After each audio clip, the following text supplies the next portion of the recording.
Hi, this is Vivian. I'm going to be exploring the perspectives of fantasy and reality. I'm going to be answering the question, how do Morrison and Studio Ghibli take an imaginative perspective to explore truths about reality in an alternate world? To which my response is, Morrison and Studio Ghibli offer imagination and fantasy as a lens through which to process trauma, while simultaneously reminding the reader that they are strong enough to live in reality.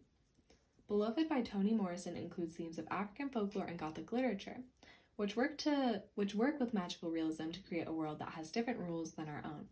The somewhat fantasy, somewhat realistic setting of the story works to accomplish Morrison's goals of exploring the complex identities of people. She uses imagination to represent ideas and trauma that are normally intangible in reality. This also helps her cater to the Black gaze because she details the complexity of the identity of a Black person through her abstract world. This is especially important considering that we are reading a book about a family that fled from slavery and is carrying a lot of generational trauma. So on page 29, the daughter of the family, Denver, regards the house as a person rather than a structure, the house being their family home.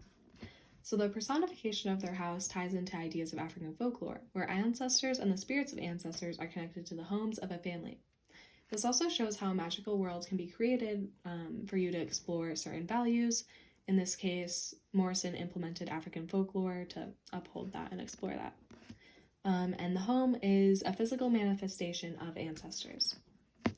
Additionally, the house is characterized as a set, which emphasizes that the spirits and their trauma haven't properly been resolved. And the current inhabitants of the home haven't properly processed their trauma, and they honestly don't know how to confront it. Morrison uses creative tactics to force the characters to acknowledge and work through their past. The creative tactic that I'm referring to is Beloved, who we were introduced to in the same paragraph. She is a spirit manifestation of ancestors and generational trauma. We are intrigued by Beloved because she is part of a fantasy unknown which the reader wants to explore, yet she isn't only the exploration of fantasy, as she also holds the answer to many real-life truths and is a guide for the family to move on from their past. I'm going to move on to The Boy and the Heron so that we can draw some parallels with another form of media. So The Boy and the Heron was created by Hayao Miyazaki. He is the founder of Studio Ghibli.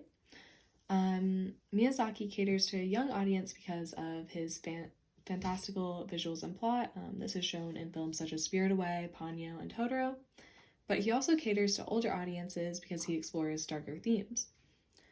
So The Boy and the Heron, even with its fantasy elements, is considered to be semi-autobiographical, and it details Miyazaki's experiences in World War II. In The Boy and the Heron, a young boy loses his mother in a horrific air raid. He is plagued with thoughts of what could I have done to save my mom, and he obviously just really misses her. So the family moves to a countryside, and they have a really big property.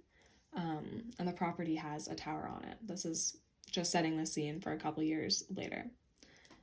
He is explicitly ordered to not explore the tower on the property, although the boy's curiosity gets the better of him.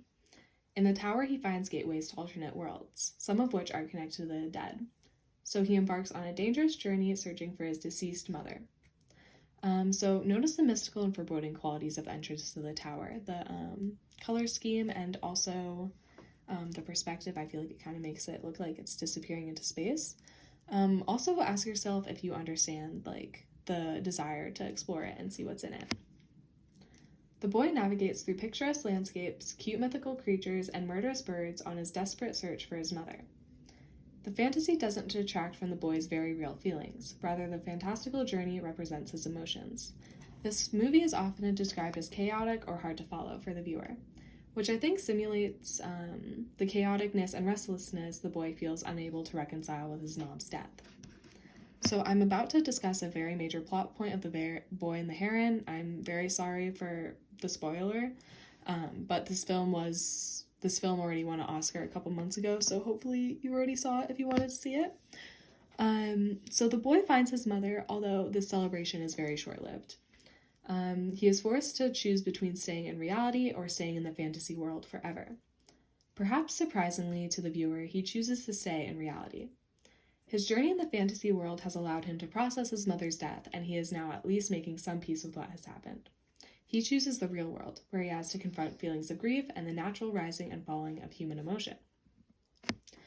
I'm going to reference some words about some words that I liked in our review that I read. So, a review that I read said, "That's a lesson of adulthood. Miyazaki isn't telling us to live in those animated worlds, he's telling us to live on our own. And we can still visit his whenever we need a reminder of how to live." So I want you to notice the similarity to Beloved. As Beloved is forgotten after the family works through their trauma and she disappears. So I think it's a fairly common trope in fantasy films or books for a fantasy world to be forgotten. I think that it's an empowering way to end a book or a movie, and I think that it's the director or the author telling you to take what you learn from the fantasy world and apply it to your reality.